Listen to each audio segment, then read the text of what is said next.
Welcome to the Recruiting Stories podcast, where we celebrate recruiting by exploring the stories of leaders and top performers by digging into their stories and understanding how recruiting has impacted their journey and their success. All right, guys, welcome back to another episode of the Recruiting Stories podcast. This week, our guest is Zachary Green. Zach has a cool story. He is a former U.S. Marine. He is an entrepreneur, founder of LumAware Safety. He is also an author, best-selling author, writing the book Warrior Entrepreneur and a couple of other things as well. And also has been in sales as well, and also as a firefighter as well. That's how he founded LumAware. So cool story, kind of how he went from military into the civilian world, selling and being a firefighter, and in that journey ended up founding LumAware, which is pretty cool, and kind of the struggles he's dealt with going through that now, hosting his own podcast,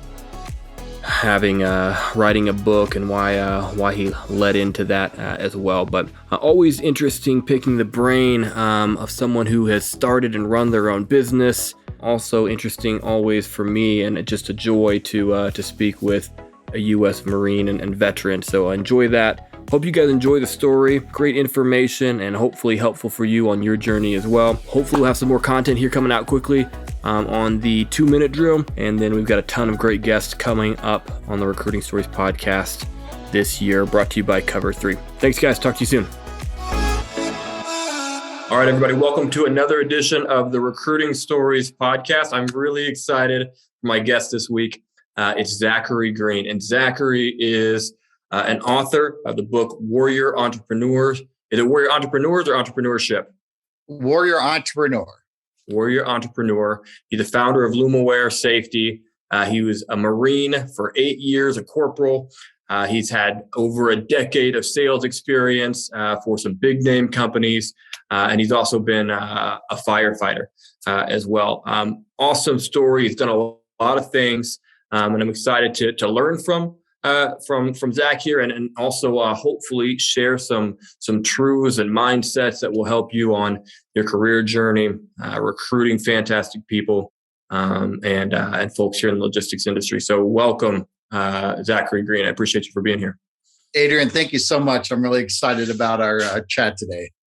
Yeah, absolutely. So kind of the top things on your mind right now, obviously, being an author and running a company called LumAware. Can you tell us just a little bit about LumAware and what you guys do there? Certainly. So the company got started actually in a burning building, if you can believe it. So I'm a firefighter and went into one of my very first structure fires, and I got lost. And it was a really horrifying experience. I couldn't see my hand in front of my face. 80 pounds of gear on my back. I'm pushing myself down the hallway and realize I'm not in the hallway, because usually there's a door or a stairwell at the end of the hallway. I was in a walk-in closet and panicked, realized I only had about 20 minutes of air left. Obviously found my way out of the building. And as I was talking to my captain, he said, he literally started making fun of me the more I got upset. And he's like, this is just the way it worked in the fire service. You got to be used to disorientation. You got to be used to not having accountability. And that never really sat well with me. And the one common thread I've always had in every job I've had in my life, it's always about solving a problem. It's not about selling features and benefits. It's about solving a problem.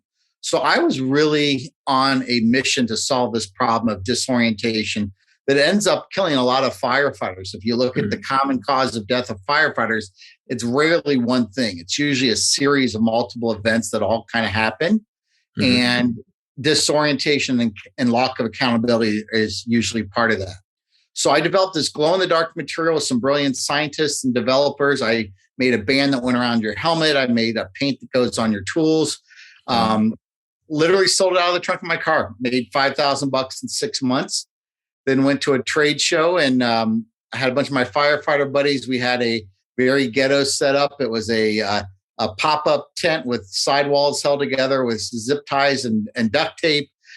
We had cardboard signs with Sharpie markers on it. Next to us are these billion-dollar companies with thousands of dollars in their booth. We had so many people in line during that show that our neighbors' booths, the big $1 million booths, were thanking us because our line was spilling into their booth and they were able to sell to them. Wow.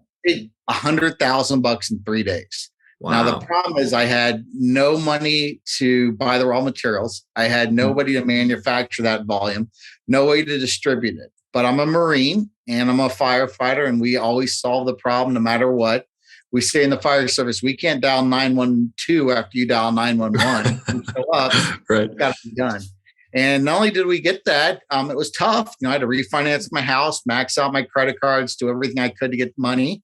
Had lots of ups and downs along the ways, but eventually turned it into about a $30 million company and expanded from fire safety to exit signs that don't need batteries or light bulbs. And then during the COVID crisis, we were able to pivot again and used a lot of the materials we make the exit signs out of to make protective barriers during the COVID time, which may be coming back again. God help us. No kidding. Well, congrats on all of the success. That's an amazing story. I want to loop back there because, so with your experience, you were in the thick of it. You're in a fire. You're on a call, and obviously you're disoriented. You can't find.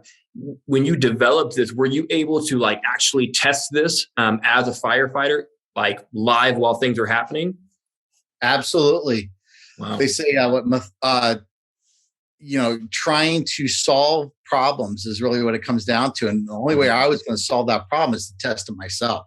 Right. I wasn't going to put something out there to my fellow firefighters if I didn't wear it myself. And so my first customers were in a smoky building when we're all on our hands and knees crawling around, and they're lifting my helmet off of my head trying to steal it. And I'm trying to put the wet stuff on the red stuff and get the fire out. Yeah. And it had some curt words, but by the time I got out, not only did they want my helmet band, they wanted me to make a couple other ones. Yeah. And the virality of this business, because firefighters are always looking for what's the next thing they can have. And it's always from their other brothers and sisters. Yeah. We share a lot in the fire service. It's not like corporate America or maybe in your field where you don't want to let your competitor know a secret or a trick. The fire service, we're all brothers and sisters. So it's all about sharing great ideas. And that's how the company really started to take off from there. Well, I can imagine there's a level of trust right there that's kind of almost instantaneous because, hey, if it works for us, helped us save lives. And it can help you do the same, which I think is fantastic. So that's awesome. Well, cool. So obviously we'll hear more about LumAware as we go. Tell me a little bit more about the Warrior Entrepreneur and that book and maybe how you came up with that idea.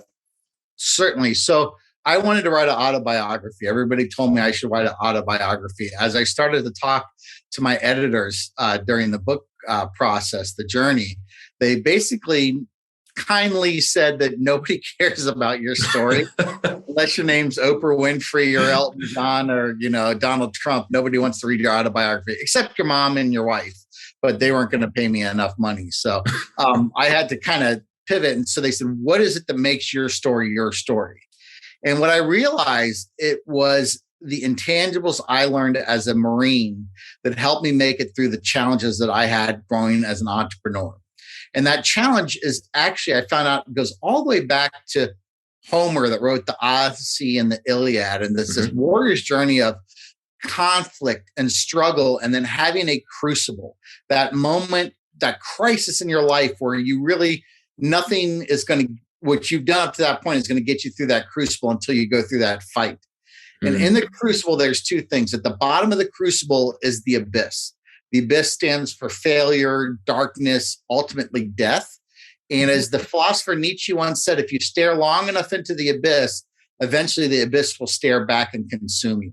And we've seen that. People that are struggling with addiction or people that are in bad relationships, the longer they're in that situation, the harder it is to get out because they're too close to the abyss. On the flip side, to get through that crucible, you have to conquer the crucible. You can't just survive. So I look at the abyss as that's, for me, my abyss was going out of business. By about my 7th or 8th year, I had taken the company as far as I could take it. We were making good revenue, but we weren't making profit. And I get a call from my CFO saying, hey, we're running out of business in 3 days. Prepare yourself for liquidation. I thought I was having a heart attack. It turned out to be a panic attack. I could feel literally the tightness in my chest and the electrical shocks running down my arm. And it turned out it was a panic attack. But that was my body's let me know that, hey, this can't continue.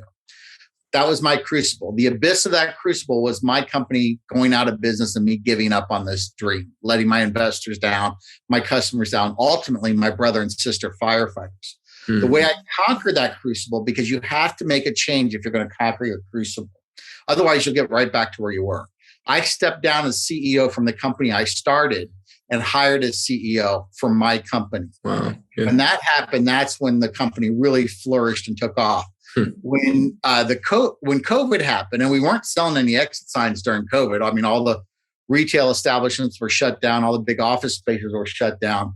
We had to pivot, and the material we make our exit signs out of is a 1/4-inch thick plexiglass. Okay. And we were able to pivot and make barriers out of that plexiglass. Instead of an exit sign like this, we can make a barrier. Because I had a CEO that could handle the finance and the personnel and the HR and all that other stuff, I could devote all my time into what entrepreneurs do best, which is creativity, establishing those new relationships, innovation, marketing. And because of that, that's what got us to where we are today. That's incredible. I think, one, I love the idea of going through that crucible, right? Because I think at some point, everybody, in life, you're going to hit something. And if you're not prepared for it, it's going to, everybody got a plan until you get punched in the face, right? The story of you overcoming that, to me, on the recruiting side, right? We run a recruiting firm in the logistics industry. I love that because obviously it took humility for you to say, hey, I'm going to set aside that title and maybe that role specifically, but it was the very best thing for your organization. So you could do what you do best, and that individual could do what they do best in leading that organization as you guys pivoted and worked your way out of that, which I think is incredible. Well, I will tell you the one thing that I've done a really bad job on, and I did it because I didn't know the Adrians of the world, is hiring. Entrepreneurs and founders are the worst people you could ever have hire. And this is the reason why, because we're all the same. We're energetic. We're excited. We've got this baby, and we're going to show you why our baby is the best baby in the world. You're going to sit down and interview with me, and for a half hour, I'm going to talk about my vision. I'm going to talk about why you should come work for me and how great it is. The whole time I'm doing this, you're shaking your head and saying, yeah, I get it. You're getting excited. Well, as you get excited, I'm excited. Then you're excited because you're making me excited. We go back and forth. And by the end of the conversation, I'm going to say, now you want to be on my team, don't you? You want to do this. Like, absolutely. I'm like, great, you're hired. Well, the reality is all I've done is talk about how great I am and how great my company is. I never got a chance to really dive into you. And because you showed me excitement, and because most entrepreneurs like myself are pretty arrogant, we're going to go get excited because you basically said our baby's pretty. And what I found is I was hiring a lot of people that had tremendous heart, but very few of them had the talent that I needed. And the heart will only get you so far. I needed that competence. I needed those people that were really in tune to my values and my core values. And these people weren't. And now when we hire somebody, I don't talk to them till the very last step. And what I'm looking for is culture and fit. Yeah. I don't expect you as a recruiter to know that, because that's our internal thing. You give me the best candidate that fits all those key points, those KPIs that my team had given you, but then I just simply make sure they can fit in and they're not going to be a cancer in my organization. I love that. And I love your honesty in that too. And the example I use in that oftentimes is like everything matters. And I use a basketball team as an example of that, right? You can have, 5 of the most passionate basketball players in the world, but if they're all 4'5", well, you're not going to win many basketball games, right? Well, and the same could be said if you have the best basketball players in the world from a talent standpoint. They're 7'2", but they're all incredibly selfish. Their values don't match the vision that the coach has. Well, you're also not going to win very many basketball games too. So it takes both things. It takes everything. You need the skill, you need the talent, and you also need the values, and they all have to work together. And you can't ignore those. Otherwise, you won't win. So that's good. It's good. I would love to hear more about kind of your recruiting story, what got you to where you are today, because someone like yourself, who's had the success you've had, who's leading at a high level. You didn't just start there, right? There's been some highs and lows. I know obviously you've been a firefighter, you've been in sales, you've been a Marine. You mind maybe walking me back through like you started as a Marine, way back, and then all of a sudden now I'm a CEO of a multi-million-dollar company and an author. Tell me a little bit about that story, and was there anybody who helped recruit you along the way that and said, "Hey, I think you can be great," that helped you on your journey? Yeah, I mean, I think there's a big difference between a career and a job. And I remember at a very early age, I wanted to be an entrepreneur, but I didn't want that as a job. I wanted that as a career. And the reason I say that, the job are the building stones that are going to get you into your career. So for me, the first thing was I needed to have the grit and the fortitude because I knew how tough that was going to be. I gravitated towards very aggressive sports like wrestling and football and ice hockey. That gave me the grit to survive through recruit training at Parris Island and Officer Candidate School in Quantico. Very, very difficult things. Again, iron sharpens iron. These are the things that got me prepared. Not specific traits that I learned, because most of the stuff I learned in the Marine Corps, if I did it in the civilian world, I'd be arrested, but more on the intangibles about mission accomplishment and teamwork and grit and integrity and all those type of things. So the firefighting thing was more for fun. It was my way of giving back to my country because I wasn't in the Marines anymore after September 11th. But I really started to go after a very strong group of jobs to get into the career that I wanted. And it started with straight commission life insurance sales. I did it for one reason, because it was hard. And I knew that if you can dial for dollars and get through that, you can get through anything. From there, I moved into software sales because I wanted that strategic sales where you had multiple decision makers, where you dealt with dozens of people in a multi-year sales cycle. None of those people had the authority to say yes, but they all had the authority to say no. Yep. And ultimately get through that. And then from there, I got into the pharmaceutical industry where I really learned about branding and marketing. At the end of the day, pharmaceuticals just sell a pill, which is basically a bunch of compressed chemicals. We never talk about the chemicals that are in those drugs. What we talk about is the problem of a disease state and how not our pill, our brand can help solve that problem. So if you struggle with depression, we talk about all the challenges of depression, all the things that happen. We talk about the imbalances of the serotonin, norepinephrine, and ephedrine in your brain. And we talk about how our brand can help rebalance that and then make a better lifestyle, a better output on that. So as I started to build all those pieces together, that kind of prepared me for rounding out my experience. I think the worst thing that entrepreneurs can do is to start a business when they're under 30. And the reason I say that is they just haven't had enough life experiences. There's college courses out there right now teaching people entrepreneurship, expecting them to be an entrepreneur when they get out of school. That's the worst thing you can do. You just don't have enough experience. Now, I don't mind a side hustle. That's great. Do something on the side. I mean, as long as you got this thing right here, you can pretty much do whatever you want. While you're working, you can be hiding down there listing shit on Amazon or eBay or whatever else. So the final point for me is I soaked up all that training I got from Lilly, Six Sigma, different leadership courses from John Maxwell, these types of things. And then when I became an entrepreneur, I had a really good round background. But the thing is nothing, and I mean nothing, could have prepared me for what I went through. As hard as things were in the Marine Corps, as hard as things were in the fire service, nothing has taken me to my knees as hard as entrepreneurship. And several of my mentors that you talked about, and there were lots of them, I can't name one or two of them because there was too many, but they all said, "Are you sure you want to do this? This is a really, really tough journey that you're going on." No, it's funny. Even starting my own recruiting firm, I can't tell you the number of people who actually said, "Yep, I'm going to be behind you and support you." I could count on one hand, and the number of people that to try to talk me out of it, I couldn't even name. There's too many, right? There's too many because everybody's like, I don't know, right? Which is fascinating, but it is hard. I mean, and it's wild when you talk about the idea of entrepreneurship, and I love for you that you had that vision early. And many entrepreneurs that I talk to, especially the successful ones, they knew pretty early on that, hey, I want to run my own business. I want to be a leader in that way, which I think is important to kind of keep that in your mind's eye. And for you, you took several strategic steps on your journey.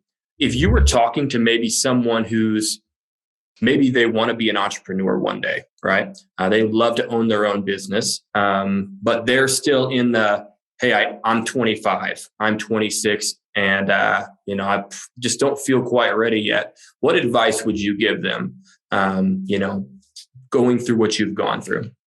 So I don't know about advice, but the questions I would ask them would be why. If they tell me that they want to make a lot of money, I'd tell them to stay where they are. Yes, the beauty of entrepreneurship, there is no ceiling to the amount of money that you can make. What people don't understand is when you get rid of the ceiling, you also get rid of the floor.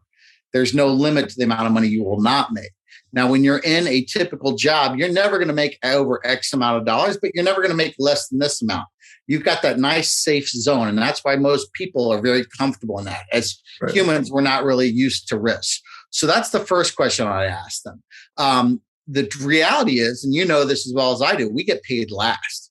If there's not enough money, we don't stiff our employees or they're going to be gone. We're going to have to take an IEU out. Or in my case, I lived off a credit card debt for the first 2 years. So that's the first step is the money. The next one is your why. A lot of people focus on their what and their how. There's a great lecture by Simon Sinek on different TED Talks. You can just Google what, how, and why. I think the number one thing for an entrepreneur has to be your why. And if your why is pure and your why is something deep, you will cut through that. And the reason I say that is there's going to be a lot of dark days ahead. There's going to be a lot of conflicts. You can't plan for all of them. If your why isn't a strong enough drive to get past that difficulty that you're going to experience on that journey, you're not going to be able to stick it out. And that's why for me, my why was real simple. I'm saving lives. Not only saving lives, I'm saving lives of the people that protect you and me. I'm saving lives of my brothers and sisters. I was driven on a point that was to the point of obsession where I literally drained all of my life savings to accomplish this mission, to the point where I got a little crazy about it. I mean, I probably should have quit a couple times along the way, but I just couldn't because I was too connected. And also, and I don't know if I did this directly or indirectly, but it's like join the mafia. Once you get in, you can't really get out. I owed too much money to the bank. I owed too much money to the credit card companies. I couldn't leave because I had to pay them. Yeah. So, those are some of the things. But I think if I could summarize it up, there's a quote, and I'm sure I'm going to butcher it. It says something to the effect of, entrepreneurs are the only people that live a few years of their lives like nobody else could ever imagine, so they can live the rest of their life like nobody else could ever imagine. Yeah.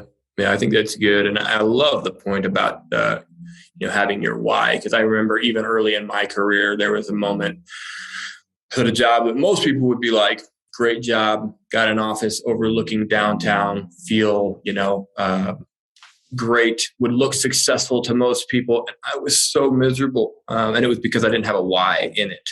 And I remember, sitting there one night asking myself, why am I doing this? Why am I doing this? And if you don't have a strong enough why, you're not going to stick it out. You won't be successful. And you've got to really consider that why and make sure that it's powerful. And if you look at the why as money, I look at money as the scorecard, not my why. The money tells me, are you doing a good job? And how many people are you doing it to? How much of a good job are you? If you're only interested about make money and for no other reason, there's a word for that. It's called being a prostitute. It's literally prostituting yourself out strictly for money, and you've given up all other morals, ethics, and everything else. And that's why, again, I'm very motivated by money, but because that is a very good metric to tell me how good I've been doing. Not 100%. because Great I want to point. make money doing anything I can. I love that. It's super good. It's super good. Well, I love this conversation here. As you kind of think through, for you, what next looks like, right? For someone who said, hey, I've been a founder, now I've been an author. You have, hey, here's my, big long-term goals now that you look at. I'm curious what that mindset looks like for you. Is it still hungry? Is it different? I think people listening are curious what that would look like as well for you. So my why now is stronger than it's ever been, and that is to pay it back. I had so many great mentors and people that helped me. Now I'm not just obligated, I'm driven to pay it back. And so the book was the first step. And the real message behind the book is use adversity and grit to help solve your crucibles and get past that next line. The next two things that I'm working on, and I should be launching the first one here within the next couple of weeks, is a Warrior Framework online training system. It's going to be a couple different courses, one for startup companies, one for companies that are already established, one for sales, and another one for just people that want to get through the warrior attributes in their life. It's somewhat business agnostic. That's going to be a 90-day course. It's going to include one-on-one coaching calls with me throughout the process. And that should be launching rather soon. If you want information on that, go to my website right now, which is warriorentrepreneurbook.com. And just sign up on the contact us section there, and I'll get that information over to you.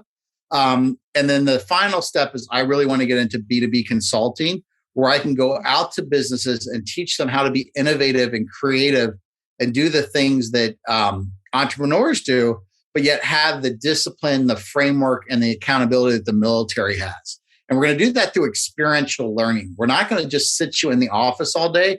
We're going to teach you tools in the office, and then we're going to get you outside, and we're going to run you through combat leadership reaction courses like we did in the Marine Corps, and really tying what we're teaching you in the office to what you can experience outside. Yeah, I love that. It's real world experience rather than, training, staring at a computer or something like that. I love that. It's good. Well, as we wrap up, really just enjoying listening to you and your philosophy and kind of what you've gone through, Zach. I think it's going to be helpful for a lot of people. Couple of questions I'd like to ask as we kind of wrap up here is one, what would you tell your 20-year-old self if you were looking back, talking to 20-year-old Zachary Green? What would that look like? I think I would tell myself, you're almost there, keep going. And the reason I say that is I struggled a lot growing up. I went to 6 different schools, had very severe ADHD. People call it ADHD as a learning disability. It's actually called multitasking when you get out of school, and all of a sudden they say, oh, he's a great energetic multitasker. You do 4 or 5 things at a time. Hell, it's a superpower for me now. But at the time, everybody told me I wasn't smart enough. I wasn't good enough. It's not going to work out. So I think I would tell myself, and I always knew I was going to be exceptional even back then, but I wasn't quite seeing the light at the end of the tunnel. I knew it was there. I didn't know what it looked like. I would just say, hey, keep doing what you're doing. You're going to get there. Love that. That's good. I think that perseverance is so crucial, especially when you look around, and I've talked about this with some really good friends in your 20s, and you look around and you've got suddenly after college, there's some people, and we all kind of started different playing fields, right? Some people, they're married, they've got kids, all of a sudden they've got a house, they might have more support from mom and dad or from wherever. There's other people who, they got the dream job doing whatever, traveling all over the world. And when you're in your mid-20s, you're kind of like, if you're not doing all the things with the titles, with the job, kind of like, man, am I getting left behind here? And to most of you, no, you're not. Just keep hustling. You're going to get there. I think that's good. Look, we know a lot of people, and you know them as well as I do, that peaked in high school. They were the captain of the football team or a cheerleader, and that's as good as they ever got. And we were so jealous of them at that time. And then there's that one nerd that everyone picked on and made fun of, and it turns out he's Bill Gates and he's a billionaire. And so just have confidence. Your peak is going to get there eventually. Good. And then I'm a big reader, so I love to read, and obviously everyone should read The Warrior Entrepreneur. Are there any other books that have been influential for you on your journey that you would share? It's funny you say that. I'm going to step away for a second. Sure. Bookshelf behind me here and show you the 2 books that really are big for me. The first one this is one of these books that you can literally read in a matter of 5 or 10 minutes. It's a very simple, very short read. It's called The Go-Giver. And the main story behind this book is to give without expecting anything in return. And as a result of that, you'll have amazing abundance. Get in line at Starbucks, pay for the car behind you, don't expect that someone else is going to take care of you. If you've got people, give them introductions. Don't charge them for the introduction. Make it happen, because that'll pay it back tenfold. So I absolutely love that book. The other one is Extreme Ownership by Jocko Willink. He's really kind of the hot guru right now in both podcasting and leadership. And it really exemplifies all the things that I try to focus on when I'm working with clients and partners. And that is complete, brutal, and total accountability, and holding people accountable for what they did good and what they did bad, and really not worrying about feelings. I mean, we have to be compassionate to a certain point, but it's mission accomplishment comes before troop welfare, and we sometimes miss that order. I love that. I've read Extreme Ownership. I'll second that. Fantastic book when you think of just accountability and ownership. Eye opener for me. The idea of just saying, hey, I'm going to own everything around me. When you start to do that, and life does get harder, but it gets easier once it gets harder, which I think is cool. So both great books. I'll put those in the show notes, as well as The Warrior Entrepreneur as well. Zach, thank you so much for your time. I appreciate it. We'll make sure that everyone has obviously a link to your book in the show notes. You mentioned obviously your website as well. How else should people get in contact with you if they want to talk with you about LumAware, about your book, about the new things that you have coming up? What's the best way to do that? Certainly. So LinkedIn is always great, but I'm getting a little overwhelmed with LinkedIn, so I may not see the message all along. Email, I'm always welcome to receiving direct emails. It's Zachary L. Green, ZACHARYL, Green, GREEN, @gmail.com. And for anybody that goes to warriorentrepreneur.book.com and uses the coupon code podcast2021, podcast 2021, I am offering 50% off right now on both the ebook and the actual paper and hardback book. Very good. Good deal. We'll make sure that we include all of that in the notes there. Zach, thanks again for being on. We appreciate it. Thank you, Adrian. Have a great day. Thanks for listening to the Recruiting Stories podcast. If you haven't yet, subscribe wherever you listen to podcasts. Check us out on LinkedIn, Adrian Chapman, and Cover 3 Consulting is our company page. Also check out our website, www.cov3consulting.com. Again, thanks for joining us, and we just simply want to remind you that you can change the world by putting people in a position where they can do the most good, and you do that by recruiting. Thanks again for joining us. We'll see you next time.